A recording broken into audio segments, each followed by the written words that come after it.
Hello, my creative friends. I'm Heather North from heatherscreativeblessings.com. Last week I shared a card with you using the color layering deer from Hero Arts. This is the card I made. And today I'd like to take some of those same supplies, the same stamp sets, and some of the same ink colors, and step it up just a little bit with some masking. The masking paper I'm using is from Inkadinkadoo, and I have the coordinating dies from the stamp set. I die cut the antlers and the body of the deer out. And then I'm going to use my mini MISTI for my stamping. So I'm just going to peel off the backing, place the deer where I want it to go, and then I'm going to take the antlers and place them on top of the deer. I'm going to use the MISTI to pick it up, peel away my mask, and I'm going to ink up those antlers and stamp them down. The magnet was in the way, so I didn't get a good impression the first time. And I wanted it a little bit darker, so I just re-stamped those antlers several times. Then I'm going to peel the mask away from that. Now I'm going to remove the backing from the masking paper and just mask off those antlers.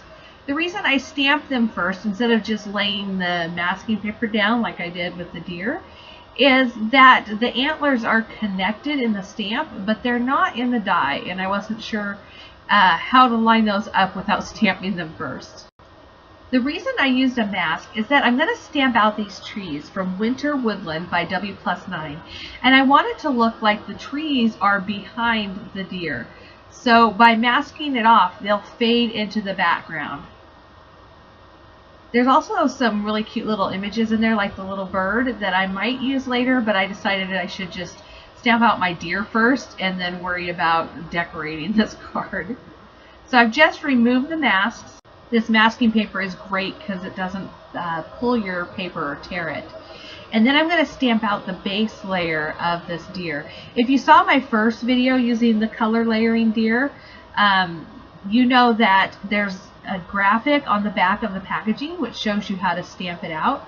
And then I like to start with my lightest color first, and then as I move up the layers, I get darker and darker.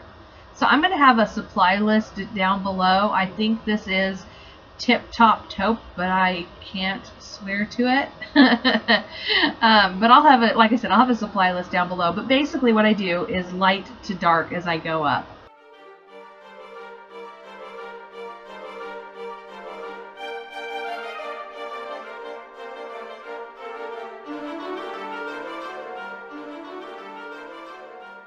Before I added my final stamping, I die cut this panel out using the My Favorite Things Blueprints 24. It's a stitched rectangle die. Actually, it's a set with a lot of dies in it. And I'm just using my MISTI to place it, and then I'll put my magnets on to hold it in place. And then I'm going to use some real red ink to ink up the sentiment. This is also from the Woodland by W+9.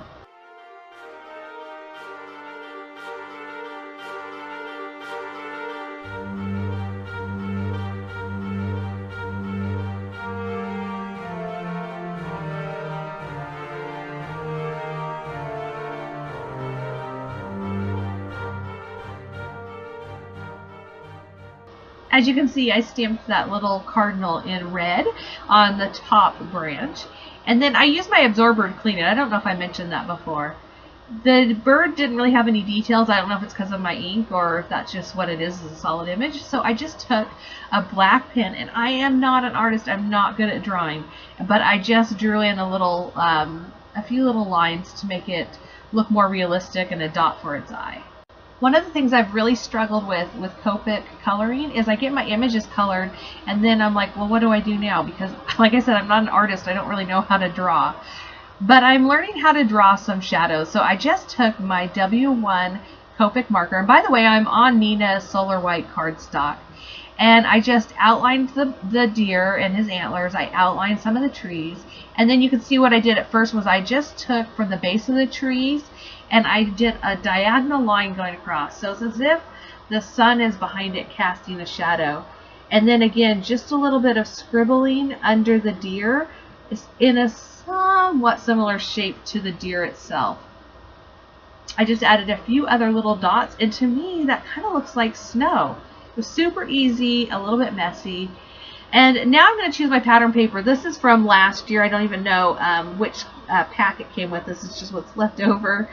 And the funny thing is I think that deer went with just about every one of the cardstocks that I have left. I think I might just stamp out a few more and just make half a dozen cards using this sweet little deer.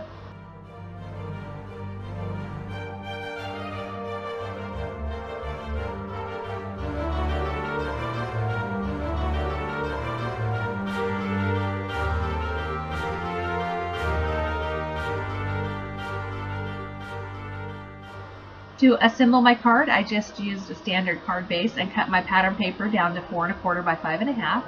And then I just ordered this huge roll of 3M mounting tape.